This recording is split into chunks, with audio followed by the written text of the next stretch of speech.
I'm going to try an experiment today.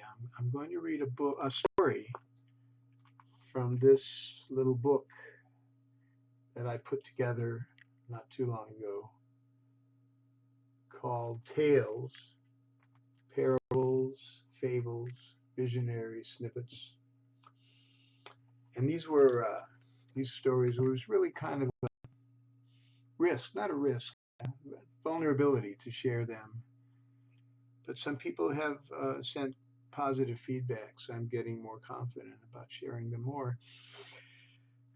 I'm going to read one called, it's kind of a children's story. Maybe you could say it, that one of that children of all ages thing. And some of my friends out there, like Michal, and maybe someone else too, have been telling me you don't need illustrations. And I'm going to just try this. I do have one picture that I put together. Show it to the camera. It's called What the Sky. The story is called What the Sky Learned.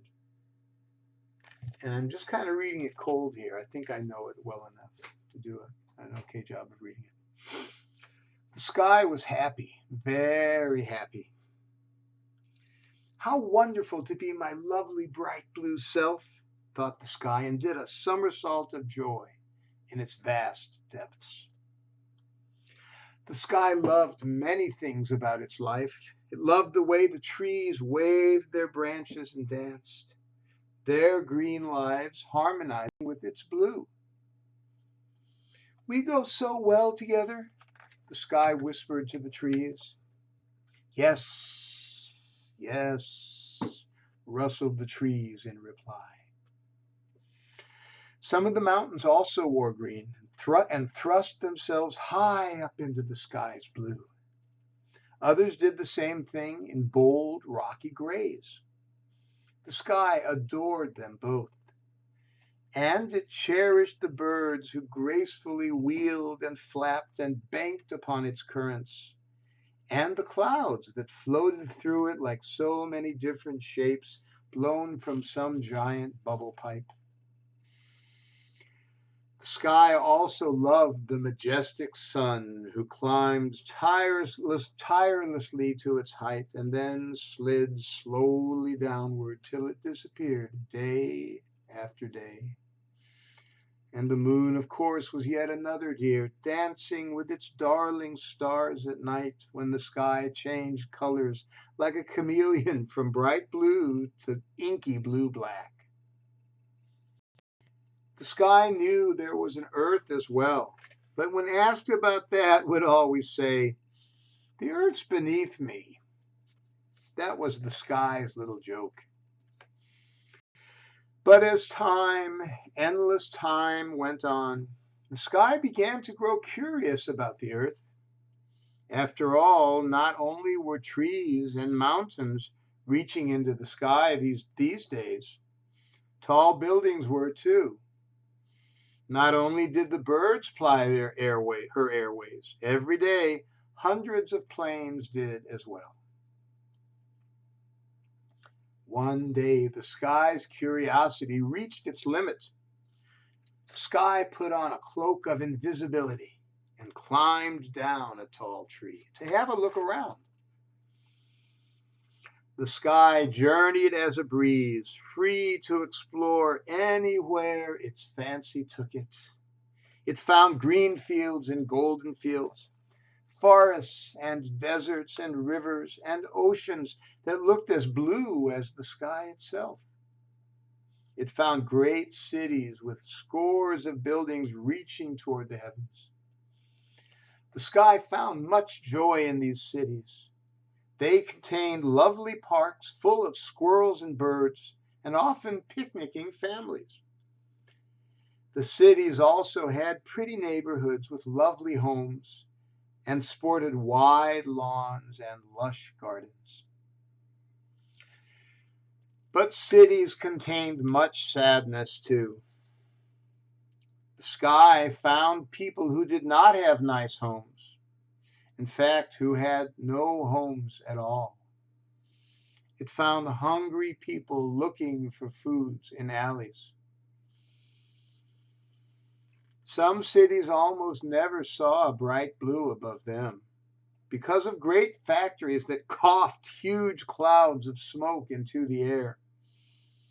Scarier still were ones where people fired off guns and bombs that turned the sky itself the color of fire. After seeing such cities, the sky felt very sad. So sad that it did not feel like turning bright blue ever again. I think I'll just stay a dull gray now, thought the sun, even after I take off this invisibility cloak. Gray is more in keeping with how I feel now. The sky began blowing sorrowfully up and down streets, with no idea where it was going. Finally, one of the streets dead ended at a school and playground in a quiet neighborhood. In fact, the only sound the sky could hear there was a kind of wheezing. The sky looked around and saw a little girl standing alone and crying in the middle of the playground. One of her hands held a string.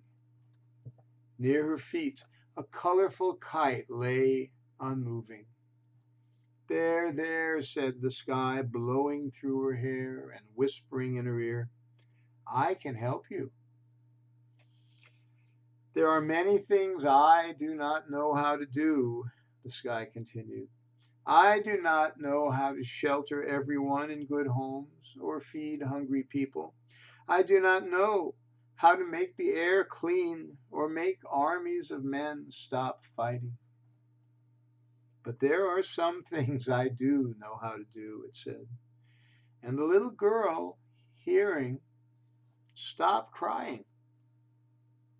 The sky began to blow underneath the kite. The kite jumped up off the ground, then came back down. The little girl began to run with the kite string, and the kite rose once more. Soon it was flying high. Its bright colors and its tail of white rags dazzled the sky. The little girl was running along, laughing now. The sky felt its own joy rising so much that it couldn't contain itself any longer. It climbed back up the tree, threw off its disguise, and leaped back into the heavens to resume its former vast blue expanse. There may be terrible things on earth, thought the sky, but if I can make a little girl happy, then there is plenty of reason for being a joyful bright blue and staying at my cheerful station. And the sky, feeling all the atoms of its own being dancing in happiness, turned another great laughing somersault.